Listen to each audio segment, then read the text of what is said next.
ఎక్కడ సమావేశం పెట్టినా ఆ జిల్లాలో ఉన్నటువంటి అన్ని కుల సంఘాలను కూడా మరి పిలుచుకొని మాట్లాడుకొని అందరికీ మాట్లాడే అవకాశం ఇచ్చి బీసీల పరిస్థితి ఇప్పుడు ఎట్లా ఉంది, రేపు ఎట్లా మారాలి, తెలంగాణ తెచ్చుకున్నప్పుడు మన పరిస్థితి ఎట్లా ఉంది, ఇక ముందు ఏ కార్యక్రమాలు చేయాలి, భారతదేశంలో బీసీల పరిస్థితి ఎట్లా ఉంది, రేపు భారతదేశంలో బీసీల భవిష్యత్తు మారాలంటే ఏం చేయాలని చెప్పి అనేక రకాలుగా ఆలోచించుకుంటూ అన్ని జిల్లాల్లో కూడా సమావేశాలు పెట్టుకుంటూ వస్తున్నాం.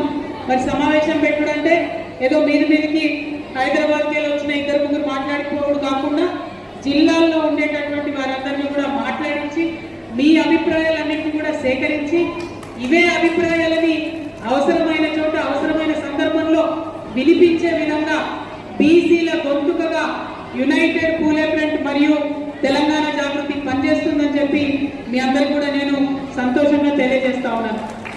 మరి ఇవాళ మనందరికీ తెలిసిందే, గత 2 సంవత్సరాల కాలంగా బీసీ బిల్లు ప్రవేశపెట్టాలి, కామారెడ్డి డిక్లరేషన్ లో కాంగ్రెస్ ప్రభుత్వం ఏదైతే బీసీలకు 42% రిజర్వేషన్ ఇస్తామని చెప్పిందో అది సాధించుకునే వరకు వదిలిపెట్టమని చెప్పి మరి గత 2 సంవత్సరాలుగా నిరంతరం కూడా ఇక్కడ ఉన్నటువంటి సభ్యులందరం కూడా కృషి చేస్తున్న విషయం మీ అందరికీ తెలిసిందే.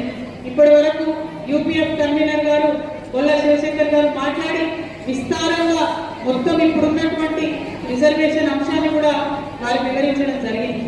ఒకటే ఒక మార్పు మనందరం కూడా కోరుకునేది, రేపటి నాడు బీసీలకు 42% రిజర్వేషన్ సాధించుకుంటాం, అందులో ఏం అనుమానం లేదు. సాధించుకునేటప్పటికీ బీసీలలో ఉన్నటువంటి ప్రతి ఒక్క కులం వారు కూడా మరి వారి హక్కులు వారికి తెలుసుకుంటారు. బీసీలలో ఉన్నటువంటి ప్రతి ఒక్క కులానికి సంబంధించిన వారు, ప్రతి ఒక్క జిల్లాలో ఉన్నటువంటి వారు చైతన్యం తెచ్చుకోవాలి.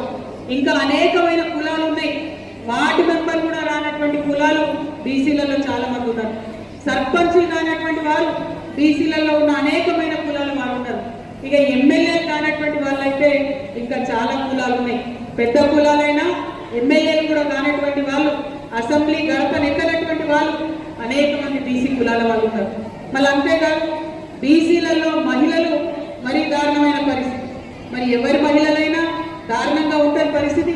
అందుకే మహిళలకు రిజర్వేషన్ కావాలని కూడా కొట్లాడినటువంటి విషయం మీకు తెలిసిందే. మహిళలకు 33% రిజర్వేషన్ కావాలని కొట్లాడినప్పుడు ఆ 33%లో బీసీల ఉపకోట ఉండాల్సిందే అని ఘంటాపదంగా ఆనాడు చెప్పడం జరిగింది. మరి మహిళ